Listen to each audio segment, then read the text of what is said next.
merci. Madam President, Madame la Maire, dear friends, it's a great pleasure and honor to be this evening with you, with all of you. You cannot imagine how moved we Ukrainians were seeing 27 Ukrainian flags here around the building of the European Parliament. These days, we Ukrainians are suffering the 14th day of Russian military aggression. The aggression which was unleashed by insane Tsar of Moscow, Vladimir Putin. In order to assert himself as a great leader of great power, he decided to punish my country, Ukraine. As a result of this aggression, the enemy did not achieve what they expected to. They were expecting for the blitzkrieg to take place over Ukraine, but nothing of the kind had happened. All Ukrainians, not only our courageous armed forces, but all Ukrainians, men and women, are fighting the aggressor from west to the east, from north to the south. And there were a lot of rumors as though our president is hiding somewhere. Let me assure you that the president is talking to the people of Ukraine every day, and he is saying that I am not going to leave the presidential office. And this is the answer of all Ukrainians. We will not give up. There will be no occupation of Ukraine. Ukraine will win.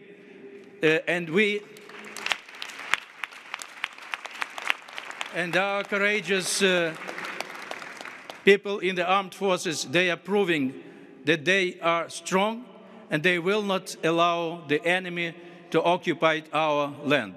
I thank you very much. Slava Україні!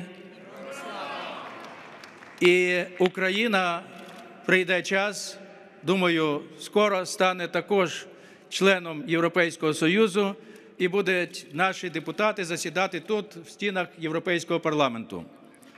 Thank you. Thank you very much.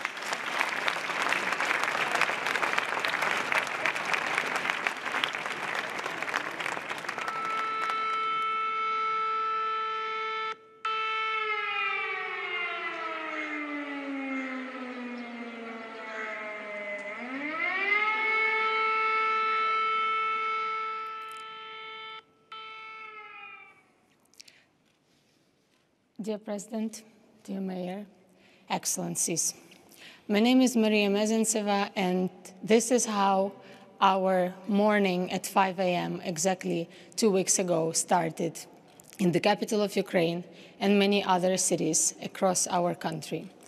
We thought there must be some mistake. It cannot be happening right now. We did not know what to do, where to go, and how to act. But now we do know how to act.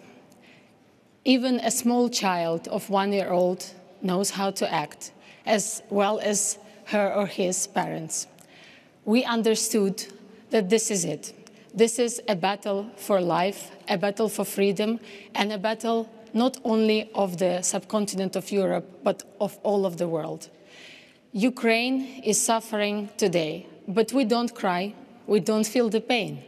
We are in this battle together with you, together with Europeans as a united family.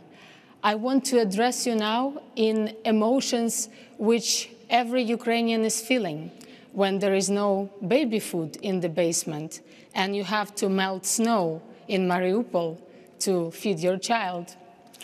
I want to tell you that the first attacks were indeed at military points, and there are many across Ukraine, because our army grew within this 8 years and 14 days of war, which started back in 2014 with occupying parts of Donbass and illegal annexation of Crimea.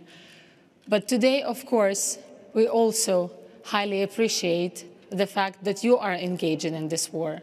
Of course, we appreciate the sanctions. Of course, we appreciate the swift actions. But, dear colleagues, we cannot conduct the green corridors. We cannot conduct safe measures to withdraw at least women and children from this disaster when there is no food, no water, and not this bright light which is shining into my face, but only darkness.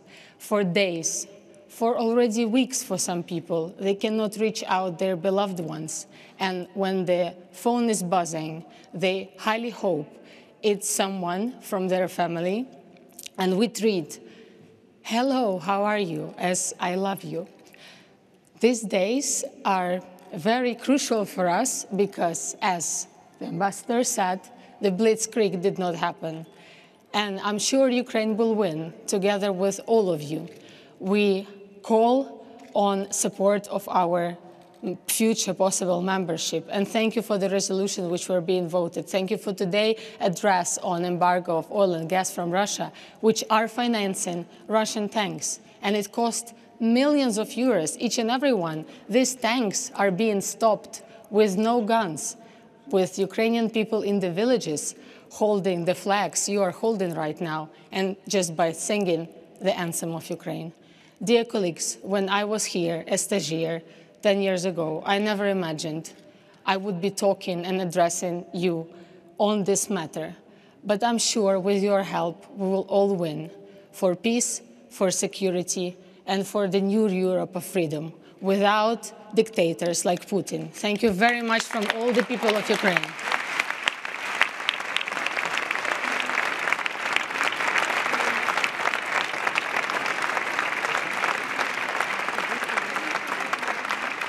We have another member of the Ukrainian parliament who has some words to say. Dear friends, I'm a little bit late because I had to ride all the way by car, but I'm very happy that I'm here today.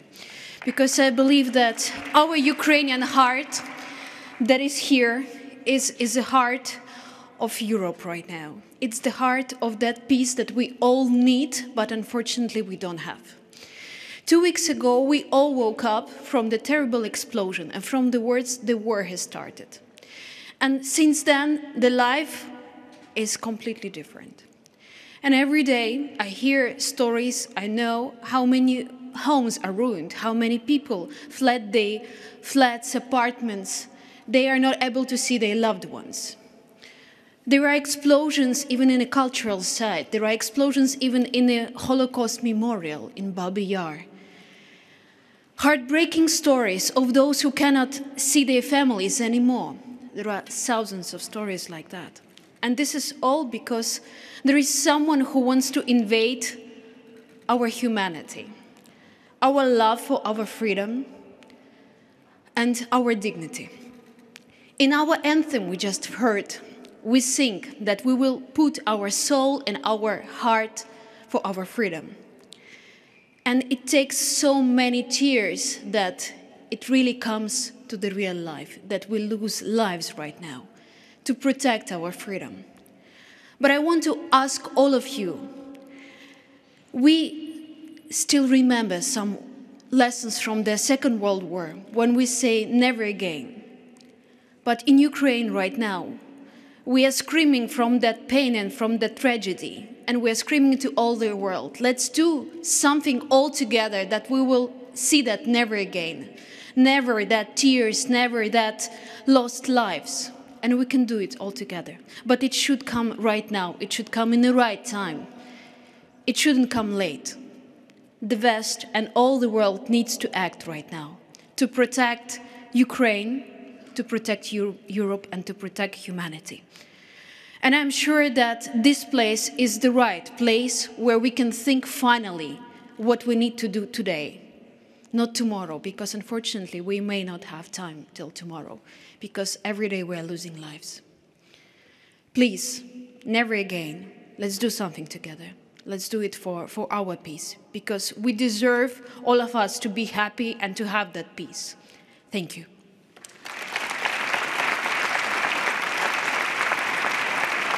Thank you. Thank you very much for those moving words. Thank you all for being here. Thank you for standing up. We will continue to stand up as a European Parliament in this way. Slava Ukraina, once again.